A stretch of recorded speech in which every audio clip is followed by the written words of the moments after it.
सोचिए, दुनिया में एक ऐसा ग्रंथ भी है जिसे सिर्फ पढ़ा नहीं जाता, बल्कि सुबह प्रकाश किया जाता है, रात को सुलाया जाता है और जिसे भारत का कानून भी एक जीवित गुरु मानता है। आज हम जानेंगे कि श्री गुरु ग्रंथ साहिब को सिर्फ ग्रंथ नहीं बल्कि जीवित गुरु क्यों माना जाता है। सन 1708 नांदेड़ में गुरु गोबिंद सिंह जी ने घोषणा की, गुरु मान्यो ग्रंथ।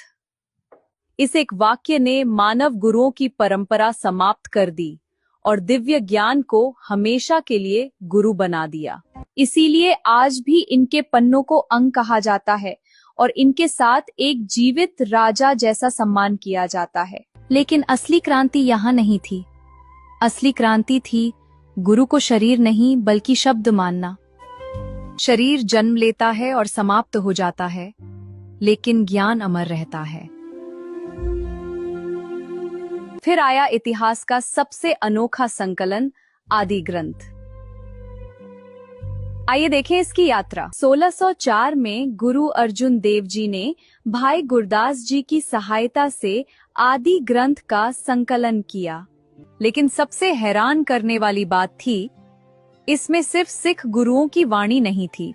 एक ही ग्रंथ में जुलाहा कबीर, मोची रविदास, मुस्लिम सूफी बाबा फरीद और राजा पीपा की वाणी शामिल थी। उस समय जब समाज जाति और छुआछूत में बंटा हुआ था, ये एक आध्यात्मिक क्रांति थी।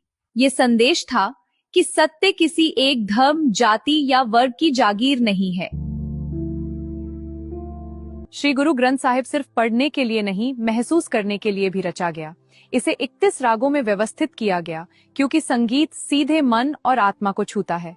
लेकिन गुरु साहिब ने सिर्फ उपदेश नहीं दिए, उन्होंने समानता को जमीन पर उतारा। लंगर और पंगत ने राजा और गरीब को एक ही कतार में बैठा दिया। ये सिर्फ भोजन नहीं था, ये अहंकार तोड़ने और मानवता जोड़ने की प्रयोगशाला थी।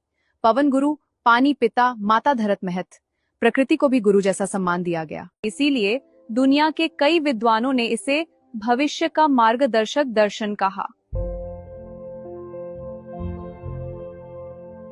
गुरु ग्रंथ साहिब सिखाते हैं कि आध्यात्मिकता दुनिया छोड़ने में नहीं, दुनिया के बीच रहकर ईमानदारी और सेवा करने में है। अगर हर इंसान दूसरे को बराबर समझे और प्रकृति को माता पिता की तरह सम्मान दे, तो दुनिया सच में बदल सकती है।